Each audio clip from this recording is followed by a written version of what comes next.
Hi friends அனைவருக்கும் என்னோட இனிய வணக்கங்கள். இன்றைக்கான வீடியோ என்னன்னா, குழந்தைங்களை வந்துட்டு எவ்வளோ சுத்தமாக வச்சுக்கணுங்கிறத பற்றின வீடியோ தான் இன்றைக்கான வீடியோ. சரிங்களா? நல்லா தாய்மார்கள் கவனித்து இந்த வீடியோவை கேளுங்க. அதாவது இப்போ நம்ம வந்துட்டு வீட்டில் வந்துட்டு 1000 வேலைகள் இருக்கும். அப்படி இருந்தாலும் நாம் நம்மளோட குழந்தைய வந்துட்டு நல்லா சுத்தமாக வச்சுக்கணும். அதாவது எப்படின்னா, தினமும் அதாவது 2 வயசுக்கு மேலே உள்ள குழந்தைங்களுக்கு முடிஞ்ச வரைக்கும் டெய்லியும் ப்ரஷ் பண்ணி விட்றதுக்கு முதல்ல ட்ரை பண்ணுங்கள். சரிங்களா? நிறைய குழந்தைங்க என்ன பண்ணுறாங்க, முட்டாயெல்லாம் அதிகம் சாப்பிட்றாங்க. அப்போ வந்துட்டு பல்லுலாம் நிறைய குழந்தைங்களுக்கு பாருங்கள், அப்படியே நிறைய குழந்தைங்களுக்கு வந்துட்டு பல்லு சொத்தையாக இருக்கும். இதுக்கு மெயின் காரணம் என்ன, குழந்தைங்க மிட்டாய் சாப்பிட்டுட்டு அது அப்படியே இருக்கும். அந்த இனிப்பெல்லாம் போய் பல்லில் தங்கி அடுத்தது சொத்தை பல் வர்றதுக்கு நிறைய வாய்ப்பு இருக்குது. சரிங்களா? அதனால் குழந்தைங்களுக்கு மிட்டாய் வாங்கி கொடுக்கறத முதல்ல தவிர்த்துடணும். அடுத்தது இந்த குர்குரே, இந்த லேஸு, இந்த மாதிரி ஸ்நாக்ஸு எல்லாம் தயவு செஞ்சு குழந்தைங்களுக்கு வாங்கி கொடுக்காதீங்க. இதே வெளி மாநிலத்தில் இந்த மாதிரி இந்த லேஸு, இந்த மாதிரி குர்குரே இதெல்லாம் வாங்கி சாப்பிட்டு அது எப்பயோ தெரியாதனமாக அந்த கேரி பையில் இருக்கிறதெல்லாம் அந்த குழந்தைங்க சாப்பிட்டு அது வயிறு வலி, தொடர்ந்து அந்த குழந்தைக்கு வயிறு வலி ஹாஸ்பிட்டலில் போய் செக் பண்ணி பார்த்தோ ஸ்கேன் பண்ணி பார்த்தோன்னா அந்த குழந்தைக்கு அந்த இந்த குர்குரே சாப்பிட்ட கவரு, அப்புறம் அந்த குர்குரே ஒரு குறிப்பிட்ட நாள் தான், அதுக்கு ஒரு டைம் இருக்குது. டயத்துக்குள்ளே நம்ம சாப்பிட்ணும். அதை மீறிட்டு வாங்கி நாம் சாப்பிட்டோம்னா அதனால் நிறைய பாதிப்புகள் நிறைய இருக்குது. அந்த மாதிரி பாதிப்பு இப்போ இடையில கூட ஒரு வெளி மாநிலத்தில் அந்த குழந்தைக்கு வயிற்று வலி அதை ஆப்ரேஷன் பண்ணப்போ போய் பார்த்தா அவ்வளோ பிளாஸ்டிக் அந்த குழந்தையோட உணவு குழாயிலேருந்து ரிமூவ் பண்ணி எடுக்கிறதெல்லாம் வீடியோவாக கூட போட்டிருக்காங்க. அதை பார்த்தோன்னே எனக்கு ரொம்ப மனசு ரொம்ப கஷ்டமாக போயிடுச்சு. தயவு செஞ்சு குழந்தைங்களுக்கு முடிஞ்ச வரைக்கும் வீட்டில் உணவு தீனி பண்டங்கள்லாம் செஞ்சு கொடுக்கறதுக்கு தாய்மார்கள் முயற்சி பண்ணுங்கள். கடையில் விற்கிற இந்த கேரி பையில் போட்டு கேரி பேக்கிலலாம் போட்டு வச்சுருக்கிற தீனிங்களெல்லாம் தயவு செஞ்சு குழந்தைங்களுக்கு வாங்கி கொடுக்காதீங்க. அடுத்தது குழந்தைங்கள வீட்டில் இருந்தாலும் சரி, வெளியில் போனாலும் சரி, குழந்தைங்கள நல்லா தூய்மையாக வச்சுக்கணும். சரிங்களா? நல்லா பல்லு தேய்ச்சி விடுங்க, குளிப்பாட்டி விடுங்க, தலையெல்லாம் நல்லா சீவி விட்டு நல்லா ட்ரெஸ்ஸு அழுக்கு இல்லாத ட்ரெஸ்ஸாக முடிஞ்ச வரைக்கும் தாய்மார்கள் போட்டு விட்றதுக்கு ட்ரை பண்ணுங்கள். இப்போ எங்கேயாவது வெளியில் கிளம்புனோம்னா பாருங்கள், விடியலையோ அந்த ஃபங்க்ஷனுக்கு போகணுன்னு சொல்லிட்டு குழந்தைய குளிப்பாட்டி ட்ரெஸ்ஸு போட்டு பவுடர் அடித்து தலை சீவி விட்டு பூ வச்சு எப்படி ரெடி பண்ணி நீட்டாக வெளியில் கூட்டிகிட்டு போகிறோம். அந்த வெளியில் கூட்டிகிட்டு போகிறப்ப மட்டும்தான் நம்ம குழந்தைய நீட்டாக வச்சுக்கணுமா? ஏன் அதை வீட்டில் இருக்கிறப்பையும் நம்ம குழந்தைங்கள நீட்டாக வச்சுக்கலாம். நல்லா குளிப்பாட்டி விட்டு நல்லா சுத்தமான ட்ரெஸ்ஸை போட்டு விட்டு நம்ம வீட்லேயே வச்சுக்கிட்டு நம்ம குழந்தைய அழகு பார்க்கலாம்.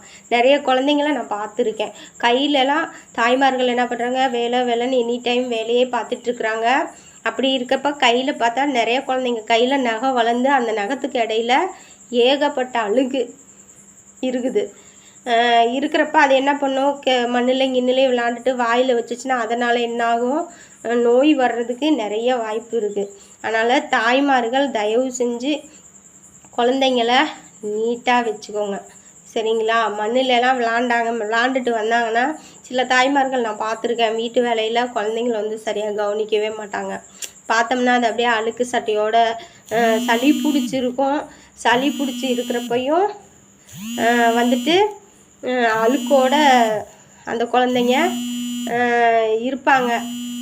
அது விடு, இன்றைக்கி குளிக்காட்டி என்ன, நாளைக்கு குளிக்க வச்சுக்கலாம் அப்படின்னு சொல்லிட்டு என்ன பண்ணுவாங்க, குழந்தைங்கள விட்டுருவாங்க. அப்படியெல்லாம் விடக்கூடாது. நீங்கள் வேலை முடிஞ்சு அன்டயத்தில் வேலை முடிஞ்சு வந்தாலும் சரி, லைட்டாக தண்ணி சுட வச்சு அந்த குழந்தைய வந்துட்டு குளிப்பாட்டி கொஞ்சம் நீட்டாக வச்சுக்கிறதுக்கு ட்ரை பண்ணுங்கள். இனி மழை ஆரம்பிச்சிருச்சு. மழை பெஞ்சிச்சுனாவே முக்கால்வாசி குழந்தைங்களுக்கு வந்து சளி பிடிக்கிறதுக்கு நிறைய வாய்ப்பு இருக்குது.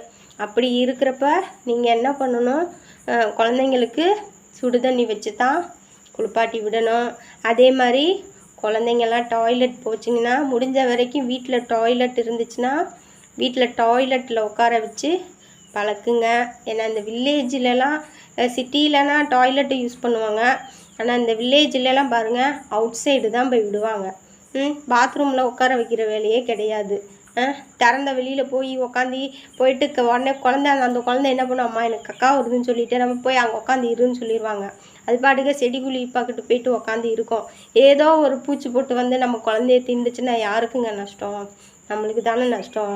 அப்படி இருக்கிறப்ப நீங்கள் என்ன பண்ணணும், கழிவறை இருந்துச்சுன்னா கழிவறையில் வந்துட்டு குழந்தைங்கள உட்கார வச்சு பழக்குங்க.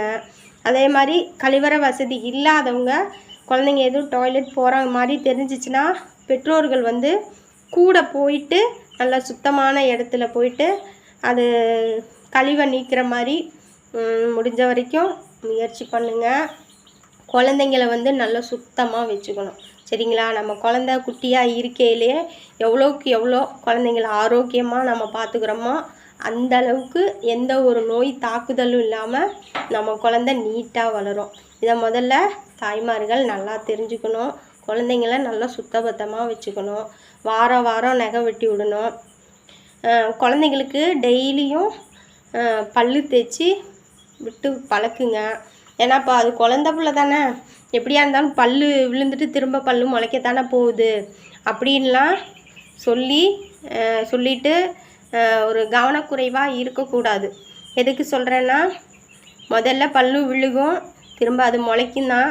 இருந்தாலும் அந்த விழுகிற பல்லு இடத்துல வந்துட்டு எந்த கிருமி தாக்குதலும் இல்லாமல் நீட்டாக பல்லு விழுந்து முளைக்கணும்.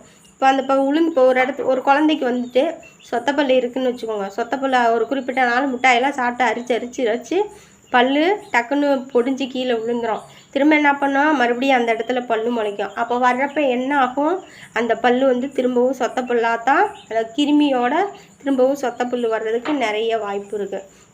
அதனால் தாய்மார்கள் வந்து குழந்தைங்களுக்கு ஸ்வீட்லாம் வந்து அதிகம் கொடுக்காதீங்க. சரிங்களா? முடிஞ்ச வரைக்கும் கார வகைகளை கொடுத்து பழக்குங்க.